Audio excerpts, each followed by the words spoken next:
Ozma of Oz by L. Frank Baum. Chapter 16. Purple, Green, and Gold. The yellow hen, stepping high and with an air of vast importance, walked slowly over the rich velvet carpets of the splendid palace, examining everything she met with her sharp little eyes. Billina had a right to feel important, for she alone shared the Gnome King's secret and knew how to tell the objects that were transformations from those that had never been alive. She was very sure that her guesses would be correct, but before she began to make them, she was curious to behold all the magnificence of this underground palace, which was perhaps one of the most splendid and beautiful palaces in any fairyland. As she went through the rooms, she counted the purple ornaments, and although some were small and hidden in queer places, Bellina spied them all and found the entire 10 scattered above the various rooms. The green ornaments she did not bother to count, for she thought she could find them all when the time came. Finally, having made a survey of the entire palace and enjoyed its splendor, the yellow hen returned to one of the rooms where she had noticed a large purple footstool. She placed a claw upon this and said, "Ev," and at once the footstool vanished and a lovely lady, tall and slender and most beautifully robed, stood before her. The lady's eyes were round with astonishment for a moment, for she could not remember her transformation, nor imagine what had restored her to life. "Good morning, ma'am," said Bellina in her sharp voice. "You're looking quite well, considering your age." "Who speaks?" demanded the Queen of Ev, drawing herself up proudly. "Why, my name's Bill by rights," answered the hen, who was now perched upon the back of a chair, "although Dorothy has put scallops on it and made it Bellina. But the name doesn't matter. I've saved you from the Gnome King, and you are a slave no longer." "Then I thank you for the gracious favor," said the Queen, with a graceful curtsy. "But my children, tell me, I beg of you, where are my children?" And she clasped her hands in anxious entreaty. "Don't worry," advised Bellina, pecking at a tiny bug that was crawling over the chair back. "Just at present they are out of mischief and perfectly safe, for they can't even wiggle." "What do you mean, O kindly stranger?" asked the Queen, striving to repress her anxiety. "They're enchanted," said Bellina, "just as you've been. All, that is, except the little fellow Dorothy picked out, and the chances are that they have been good boys and girls for some time, because they couldn't help it." "Oh, my poor darlings!" cried the Queen with a sob of anguish. "Not at all," returned the hen. "Don't let their condition make you unhappy, ma'am, because I'll soon have them crowding round to bother and worry you as naturally as ever. Come with me, if you please, and I'll show you how pretty they look." She flew down from her perch and walked into the next room. The Queen followed. As she passed a low table, a small green grasshopper caught her eye, and instantly Bellina pounced upon it and snapped it up in her sharp bill. For grasshoppers are a favorite food with hens, and they usually must be caught quickly before they can hop away. It might easily have been the end of Ozma of Oz had she been a real grasshopper instead of an emerald one, but Bellina found the grasshopper hard and lifeless, and suspecting it was not good to eat, she quickly dropped it instead of letting it slide down her throat. "I might have known better," she muttered to herself, "for where there is no grass there can be no live grasshoppers. This is probably one of the king's transformations."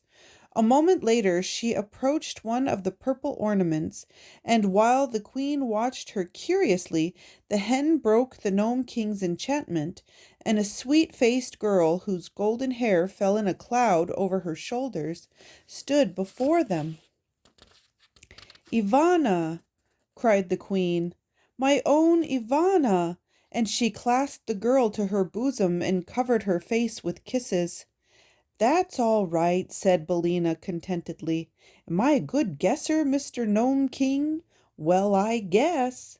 Then she disenchanted another girl whom the queen addressed as Evrose, and afterwards a boy named Ivardo, who was older than his brother Evring. Indeed, the yellow hen kept the good queen exclaiming and embracing for some time, until 5 princesses and 4 princes, all looking very much alike except for the difference in size, stood in a row beside their happy mother. The princesses were named Ivana, Evros, Ivella, Everine, and Evedna, while the princes were Evrob, Evington, Ivardo, and Evrolind. Of these, Ivardo was the eldest and would inherit his father's throne and be crowned king of Ev when he returned to his own country. He was a grave and quiet youth and would doubtless rule his people wisely and with justice. Bellina, having restored all of the royal family of Ev to their proper forms, now began to select the green ornaments which were the transformations of the people of Oz. She had little trouble in finding these, and before long all the 26 officers, as well as the private, were gathered round the yellow hen, joyfully congratulating her upon their release. The 37 people who were now alive in the rooms of the palace knew very well that they owed their freedom to the cleverness of the yellow hen, and they were earnest in thanking her for saving them from the magic of the Gnome King. Now, said Bellina, I must find Ozma. She is sure to be here somewhere, and of course she is green, being from Oz. So look around, you stupid soldiers, and help me in my search. For a while, however, they could discover nothing more than was green. But the queen, who had kissed all her 9 children once more, and could now find them to take an interest in what was going on, said to the hen, Mayhap, my gentle friend, it is the grasshopper whom you seek. Of course it's the grasshopper, exclaimed Bellina. I declare I'm nearly as stupid as these brave soldiers. Wait here for me, and I'll go back and get it. So she went into the room where she had seen the grasshopper, and presently Ozma of Oz, as lovely and dainty as ever, entered and approached the Queen of Ev, greeting her as one high-born princess greets another. But where are my friends, the Scarecrow and the Tin Woodman? Asked the girl ruler, when these courtesies had been exchanged. I'll hunt them up, replied Bellina. The Scarecrow is solid gold, and so is Tik-Tok, but I don't exactly know what the Tin Woodman is, because the Gnome King said he had been transformed into something funny. Ozma eagerly assisted the hen in her quest, and soon the Scarecrow and the Machine Man, being ornaments of shining gold, were discovered and restored to their accustomed forms. But search as they might, in no place could they find a funny ornament that might be the transformation of the Tin Woodman. Only one thing can be done, said Ozma at last, and that is to return to the Gnome King and oblige him to tell us what has become of our friend. Perhaps he won't, suggested Bellina. He must, returned Ozma firmly. The king has not treated us honestly, for under the mask of fairness and good nature he entrapped us all, and we would have been forever enchanted had not our wise and clever friend, the yellow hen, found a way to save us. The king is a villain, declared the Scarecrow. His laugh is worse than another man's frown, said the private with a shudder. I thought he was honest, but I was mistaken, remarked Tik-Tok. My thoughts are usually correct, but it is Smith and Tinker's fault if they sometimes go wrong or do not work properly. Smith and Tinker made a very good job of you, said Ozma kindly. I do not think they should be blamed if you're not quite perfect. Thank you, replied Tik-Tok. Then, said Bellina in her brisk little voice, let us all go back to the Gnome King and see what he has to say for himself. So they started for the entrance, Ozma going first with the queen and her train of little princes and princesses following. Then came Tik-Tok and the Scarecrow with Billina perched upon his straw-stuffed shoulder. The 27 officers and the private brought up the rear. As they reached the hall, the doors flew open before them, but then they all stopped and stared into the domed cavern with faces of astonishment and dismay. For the room was filled with the mail-clad warriors of the Gnome King, rank after rank standing in orderly array. The electric lights upon their brows gleamed brightly. Their battle axes were poised as if to strike down their foes, yet they remained motionless as statues awaiting the word of command. And in the center of this terrible army sat the little king upon his throne of rock. But he neither smiled nor laughed. Instead, his face was distorted with rage and most dreadful to behold. Chapter 17. The Scarecrow Wins the Fight. After Billina had entered the palace, Dorothy and Evering sat down to await the success or failure of her mission, and the Gnome King occupied his throne and smoked his long pipe for a while in a cheerful and contented mood. Then the bell above the throne, which sounded whenever an enchantment was broken, began to ring, and the king gave a start of annoyance and exclaimed, "Rockety rickets!" When the bell rang a second time, the king shouted angrily, "Smudge and blazes!" And at a third ring he screamed in a fury, "Hippocholeric!" which must be a dreadful word because we don't know what it means.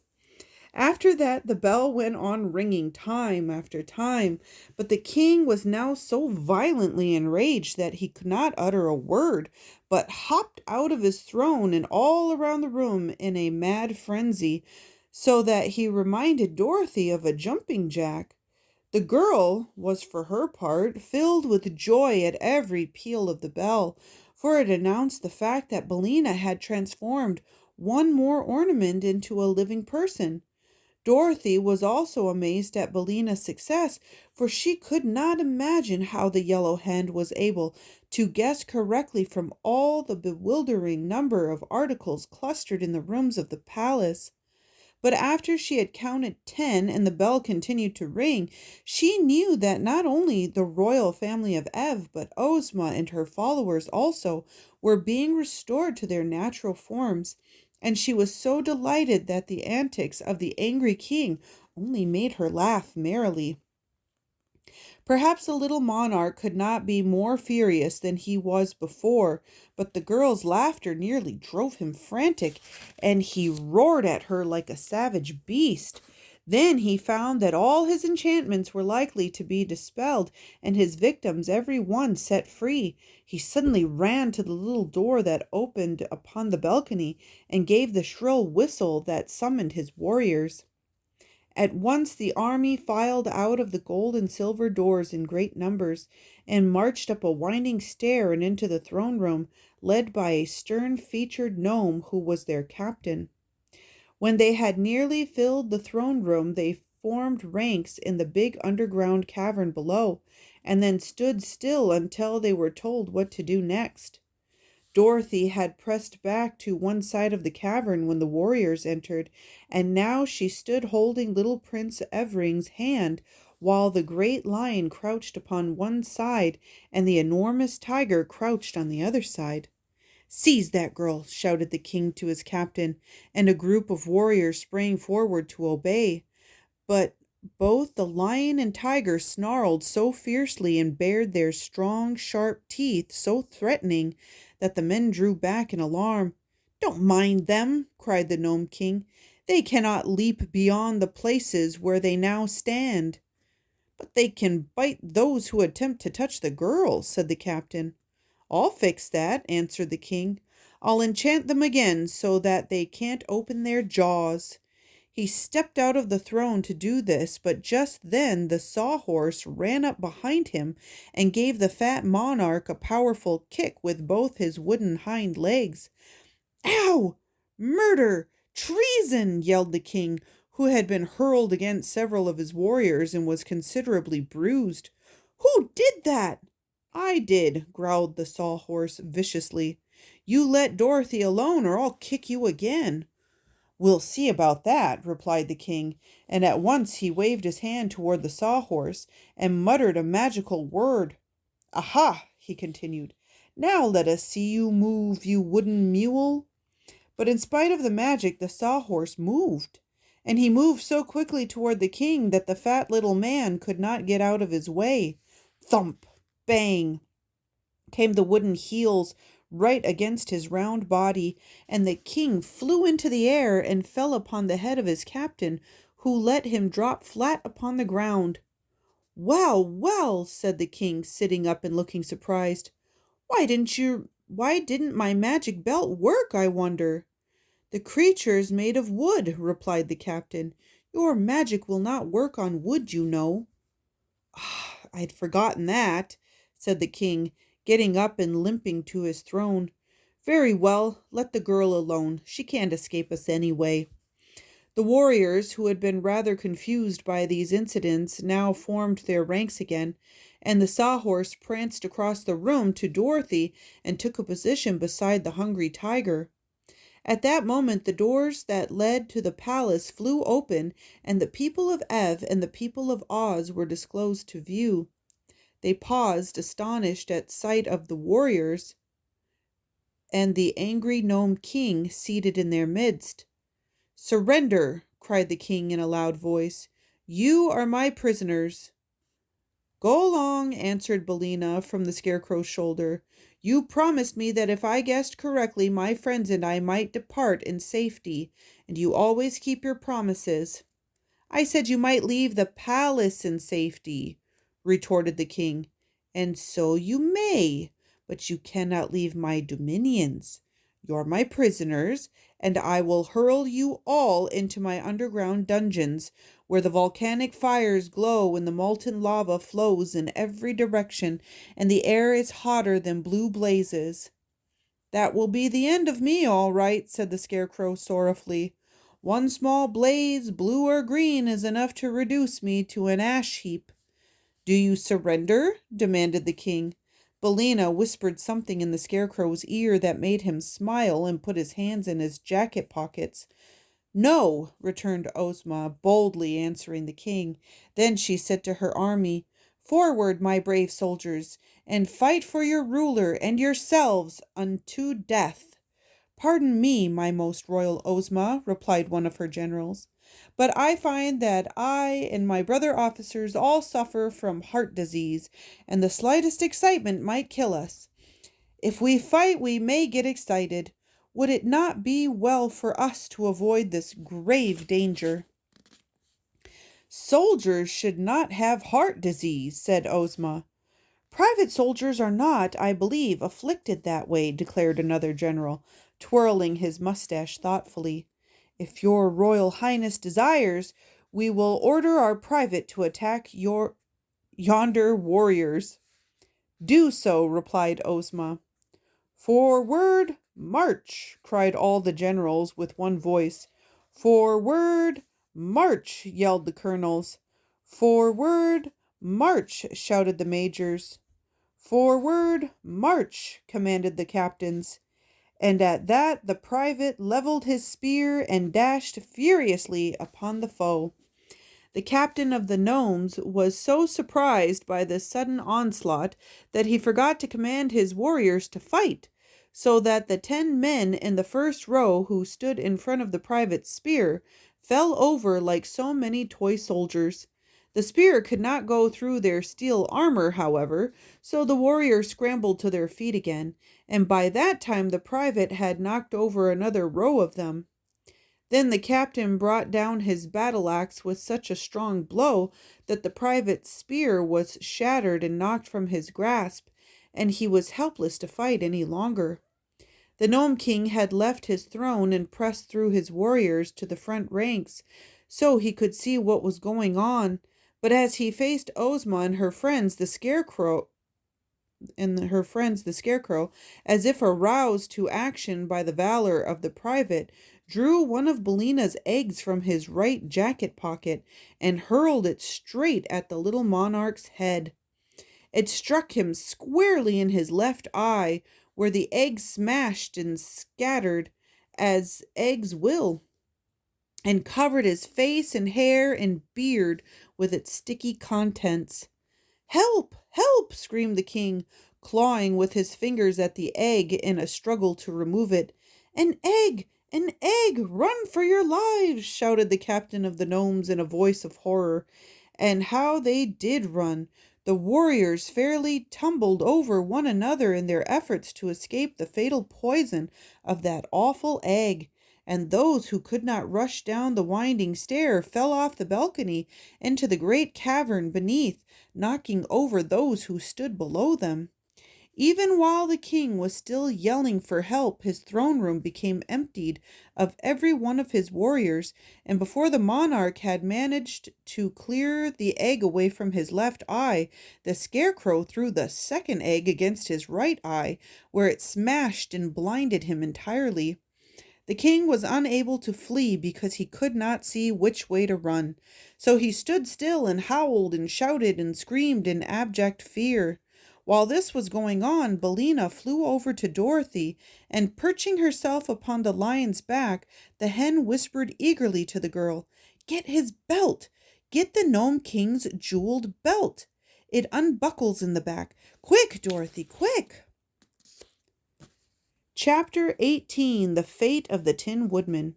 Dorothy obeyed. She ran at once behind the Gnome King, who was still trying to free his eyes from the egg, and in a twinkling she had unbuckled his splendid jeweled belt and carried it away with her to her place beside the tiger and lion, where, because she didn't know what else to do with it, she fastened it around her own slim waist.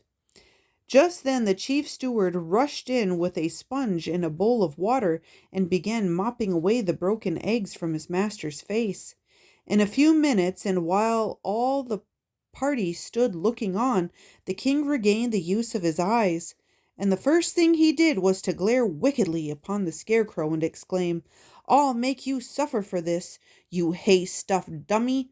Don't you know eggs are poison to gnomes?" "Really?" said the scarecrow. "They don't seem to agree with you, although I wonder why." "They were strictly fresh and above suspicion," said Bellina. "You ought to be glad to get them." "I'll transform you all into scorpions," cried the king angrily, and began waving his arms and muttering magic words. But none of the people became scorpions, so the king stopped and looked at them in surprise. "What's wrong?" he asked. "Why are you not wearing your magic belt?" replied the chief steward, after looking the king over carefully. "Where is it? What have you done with it?" The Gnome King clapped his hand to his waist, and his rock-colored face turned white as chalk.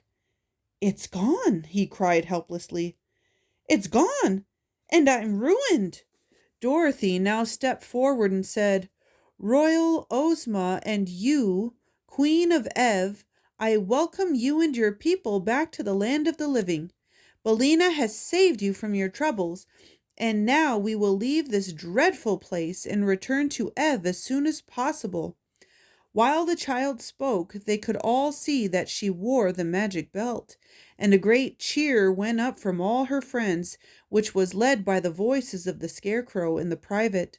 But the Gnome King did not join them. He crept back onto his throne like a whipped dog and lay there bitterly bemoaning his defeat. "But we have not yet found my faithful follower, the Tin Woodman," said Ozma to Dorothy, "and without him I don't wish to go away." "Nor I," replied Dorothy quickly. "Wasn't he in the palace?" "He must be there," said Bellina, "but I had no clue to guide me in guessing the Tin Woodman, so I must have missed him." "We'll go back into the room," said Dorothy. "This magic belt, I'm sure, will help us find our dear old friend." So she re-entered the palace, the doors of which still stood open, and everyone followed her except the Gnome King, the Queen of Ev, and the Prince Evring. The mother had taken the little prince in her lap and was fondling and kissing him lovingly, for he was her youngest born. But the others went with Dorothy, and when she came to the middle of the first room, the girl waved her hand as she had seen the king do, and commanded the Tin Woodman, whatever form he might have then, to resume his proper shape.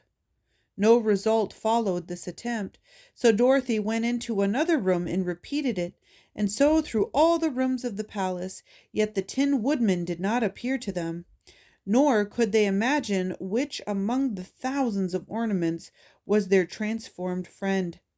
Sadly, they returned to the throne room, where the king, seeing that they had met with failure, jeered at Dorothy, saying, "You don't know how to use my belt, so it's of no use to you.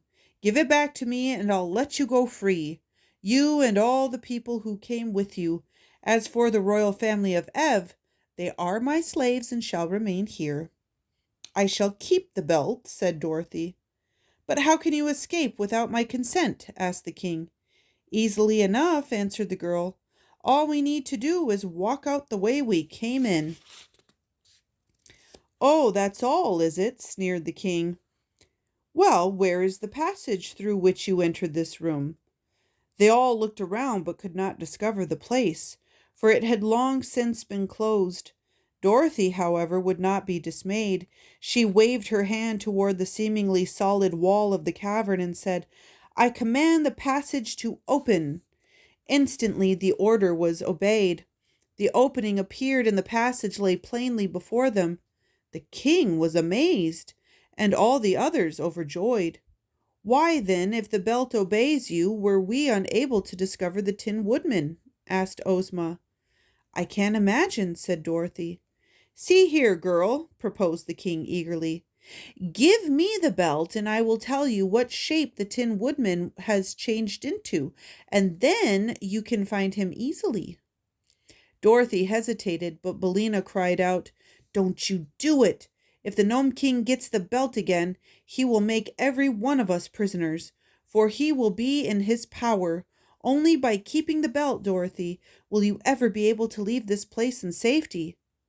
"I think it's true," said the Scarecrow, "but I have another idea, due to my excellent brains.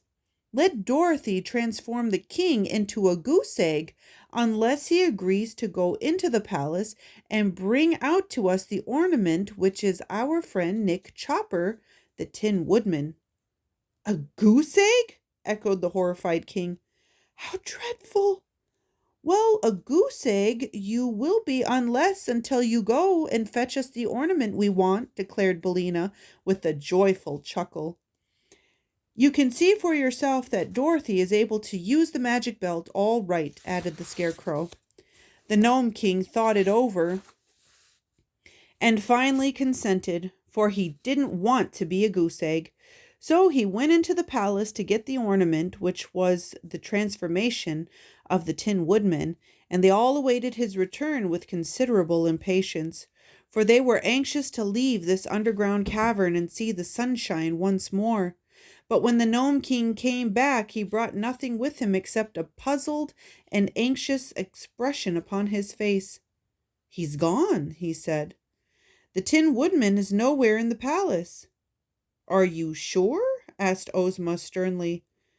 "I'm very sure," answered the king, trembling, "for I know just what I transformed him into, and exactly where he stood, but he's not there.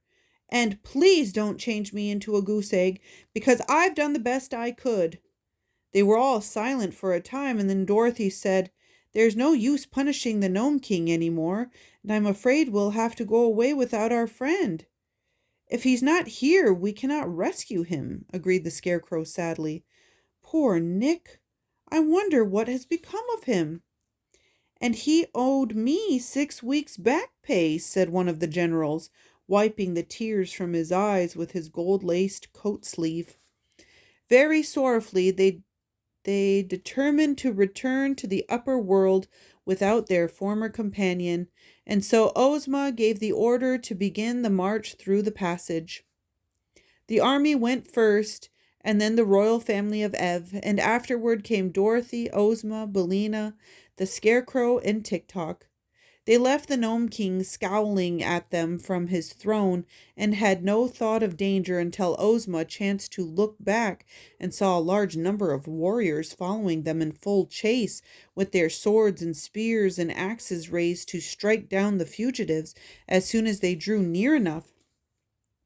Evidently, the Gnome King had made this last attempt to prevent their escaping him, but it did him no good, for when Dorothy saw the danger they were in, she stopped and waved her hand and whispered a command to the magic belt.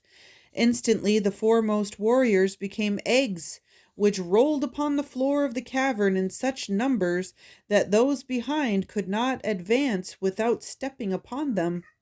But when they saw the eggs, all desire to advance departed from the warriors, and they turned and fled madly into the cavern, and refused to go back again. Our friends had no further trouble in reaching the end of the passage, and soon were standing in the outer air upon the gloomy path between the two high mountains. But the way to Ev lay plainly before them, and they fervently hoped that they had seen the last of the Gnome King and of his dreadful palace. The cavalcade was led by Ozma, mounted on the Cowardly Lion, and the Queen of Ev, who rode upon the back of the tiger. The children of the Queen walked behind her, hand in hand. Dorothy rode the Sawhorse, while the Scarecrow walked and commanded the army in the absence of the Tin Woodman. Presently the way began to lighten and more of the sunshine to come in between the two mountains, and before long they heard the thump, thump, thump of the giant's hammer upon the road. "How may we pass the monstrous man of iron?" asked the Queen anxiously for the safety of her children. But Dorothy solved the problem by a word to the magic belt. The giant paused with his hammer held motionless in the air, thus allowing the entire party to pass between his cast iron legs in safety.